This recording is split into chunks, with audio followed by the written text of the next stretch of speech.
Welcome to the Gotham City Gospel, a place where faith, film, and philosophy interact. Now, I know you're still asking. Please, who is Batman? Today, we continue our discussion on how Batman is a fallen character. Now, remember, to say that someone is fallen is to say two things at the same time. One, that they find themselves out of place in this world, that they have experienced the loss of paradise, or paradise lost. And two, that they have found something broken inside of them. Now today we're going to dive in and talk about this first aspect, about how the Batman story shows that paradise has been lost, that Batman finds himself out of place in Gotham City. He sees that Gotham City is broken, that it is not paradise, and he goes on a mission to fix it. When Bruce Wayne's parents were murdered, his sensitivity to injustice and evil in the world was cranked up to 11. Now, when he looks at the city, he sees its brokenness. The Bat. You're supposed to be up in the sky. Why underground? You break your wings? I'm looking for a monster. We all monsters here. Hey, Bat, when you're flying, what the city look like from up on high? It looks dirty. Batman sees that his city is dirty, that Gotham City is not the Garden of Eden, that this is not paradise. And he sees a very specific problem. Not only that injustice reigns in Gotham, but that Gotham has a fear problem. Fear is misplaced in Gotham City, and this echoes our world. Wouldn't you say that fear is often misplaced, that people fear the wrong things, and this creates all kinds of problems and injustices in this world? The Bible agrees.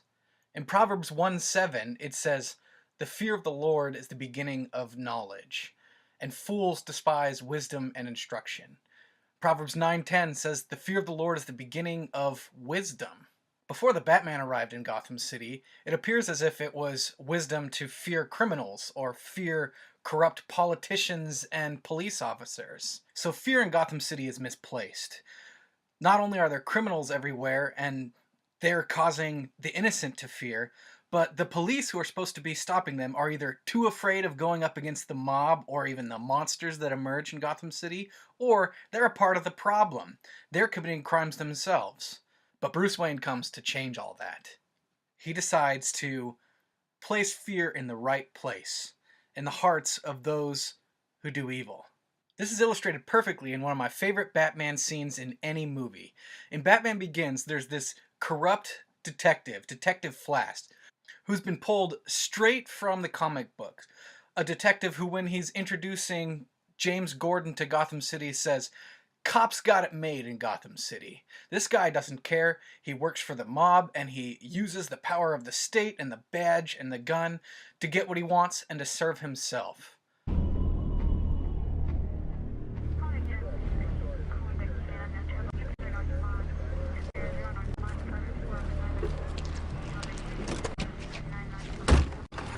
Don't suppose you want to taste.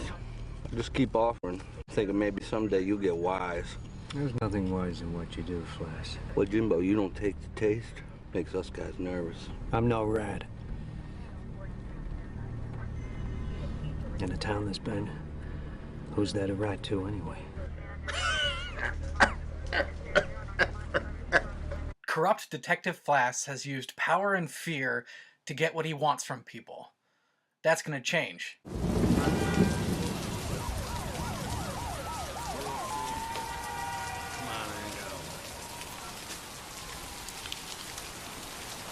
Flash, I have kids to feed. Well, I don't like falafel.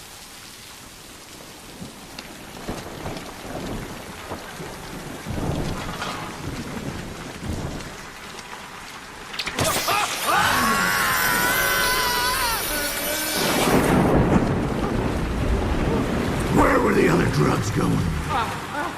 I never knew. I don't know. I swear to God. Swear to me!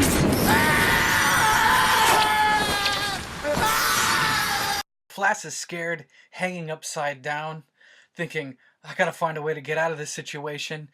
He says, I swear to God." "Oh, really? Now you're religious." A minute ago, you were just stealing from a poor guy because you knew he couldn't do anything about it. There was no fear of God there. And so what does Batman do? He grabs him by the head and he says, "Swear to me!" I love that scene. This guy, Flash, is what the Bible would call a fool. There's nothing wise in what you do, Flash. Psalm 14 says, "The fool says in his heart, there is no God. They are corrupt. Their deeds are vile. There is no one who does good. The Lord looks down from heaven on the sons of men to see if there are any who understand, any who seek God. All have turned aside. They have together become corrupt. There is no one who does good, not even one." Now, I know some of my atheist friends will bristle at the idea that I've been saying that the fear of the Lord is the beginning of knowledge or wisdom, or that the fool says in his heart, there is no God. Now, Psalm 14 is Hebrew poetry, and it's probably not talking about somebody who's like, the fool says in his heart, there isn't enough evidence for God. It's talking about anybody who says in their heart, there's no God. Why not oppress the poor? Why not take anything from anybody I can take it from in order to get away with something evil? And there's a clue here. It says, there's no one who does good. The psalmist is talking about everybody. In verse 2, it says, the Lord looks down from heaven on the sons of men to see if there are any who understand, any who seek God.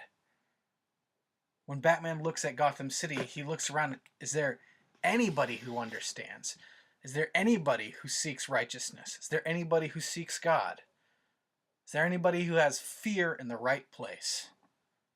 The answer is no, until the Batman comes. Batman's starting to change the culture in Gotham. In Gotham, the fear of Batman is the beginning of wisdom. You see, Batman has become one of the most terrible thoughts in the mind of a evildoer, of a criminal, of a sinner. This terrible thought is simple. What if there is someone out there who's really powerful and good? If you believed there was someone out there who was really powerful and good, how might it change your behavior? Would this world be a better place? Now, someone might object to all this stuff. Wouldn't it be better if we just did good things because we wanted to, not because we were afraid of something? And I'd say, I agree with you, but that's a topic for another video. You might object to the idea that a fear of the Lord might make this world better, but I think the Batman story is evidence against this. The Batman story holds up a mirror to us and shows us what the world might look like if our fear problems were worse. It shows us that we have fear problems. So we can see that Batman is a fallen character, that his city is broken and dirty and lost, that it has a fear problem, and that he sought to fix this fear problem. He is trying to get Gotham to look just a little bit more like paradise. This is part of what I mean when I say that Batman is a fallen character, that he shows us the fallenness of this world. And this is the interaction of faith, film, and philosophy. Thanks for watching, and until next time, grace and peace, my friends. Swear to me! I love that scene.